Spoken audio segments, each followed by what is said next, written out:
ಶ್ರೀ ಗುರುಭ್ಯೋ ನಮಃ.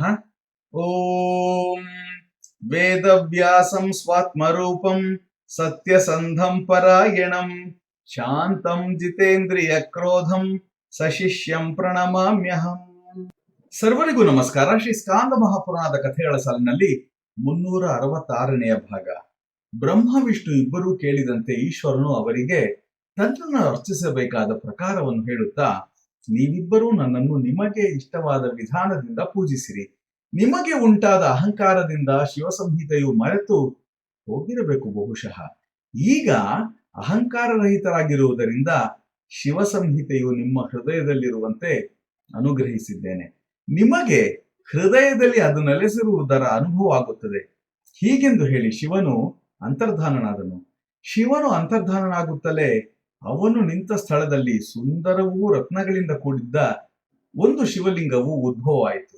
ಆ ಲಿಂಗವನ್ನು ನೋಡಿದ ಇಬ್ಬರೂ ಆಶ್ಚರ್ಯಚಕಿತರಾಗಿ ಲಿಂಗಕ್ಕೆ ನಮಸ್ಕರಿಸಿ ಬಹಳ ಕಾಲ ಸ್ತೋತ್ರ ಮಾಡಿದರು.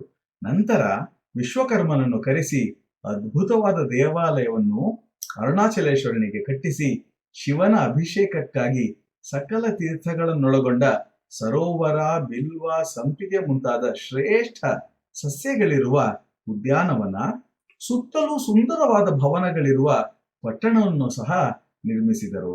ಆ ಪಟ್ಟಣದಲ್ಲಿ ಬ್ರಹ್ಮರ್ಷಿಗಳು, ದೇವತೆಗಳು, ಗಂಧರ್ವರು, ದೇವತಾ ಸ್ತ್ರೀಯರು, ಸಿದ್ಧರು, ಸಾಧ್ಯರು, ಯಕ್ಷರು, ಕಿನ್ನರರು, ವಿದ್ಯಾಧರಾದಿ ದೇವತೆಗಳು ಪುರದ ಜನರಾಗಿ ವಾಸಿಸುತ್ತಾ ಶಿವನ ಲಿಂಗವನ್ನು ತ್ರಿಕಾಲಗಳಲ್ಲಿ ಪೂಜಿಸತೊಡಗಿದರು. ಪ್ರಸನ್ನನಾದ ಪರಮೇಶ್ವರನು ತನ್ನ ಪ್ರಮಥಗಳನ್ನು ಅಲ್ಲಿ ನೆಲೆಸಿರುವಂತೆ ತಿಳಿಸಿ ತಾನು ಆ ಲಿಂಗದಲ್ಲಿ ಸಿದ್ಧರೂಪ ಧರಿಸಿ ಯೋಗಿಯಾಗಿ ಜಪಮಾಲೆ, ಕೌಪೀನ, ಕಪಾಲಗಳನ್ನು ಧರಿಸಿ ಎಲ್ಲರಿಗೂ ಪ್ರತ್ಯಕ್ಷನಾಗಿ ಸದಾ ಕಾಣಿಸುತ್ತಿರುವಂತೆ ಸನ್ನಿಹಿತನಾದನು.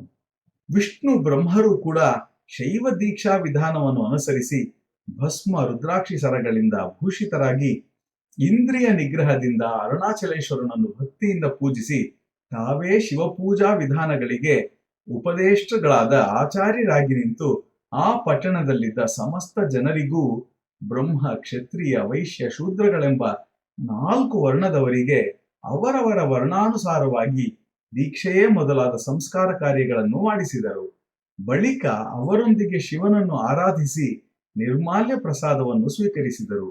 ಸಕಲಾಗಮಗಳ ರಹಸ್ಯ ಜ್ಞಾನವಿದ್ದ ಅವರಿಬ್ಬರೂ ಪ್ರತಿದಿನವೂ ಪೂಜೆಯ ನಂತರ ಅರುಣಾಚಲೇಶ್ವರನಿಂದಲೇ ಉಪದಿಷ್ಟವಾದ ಶೈವ ಮಂತ್ರವೇ ಸರ್ವಶ್ರೇಷ್ಠವಾದುದೆಂದು ಭಾವಿಸಿ ಜಪಾನುಷ್ಠಾನ ಮಾಡಿ ಕೊನೆಯಲ್ಲಿ ಪುನಃ ಷೋಡಶೋಪಚಾರಗಳಿಂದ ಶಿವನನ್ನು 16,000 ವರ್ಷಗಳ ಪರ್ಯಂತರ ಆರಾಧಿಸಿ ಅಂತ್ಯದಲ್ಲಿ ಮುಕ್ತಿಗೆ ಕಾರಣವಾದ ಶಿವಜ್ಞಾನವನ್ನು ಪಡೆದರು.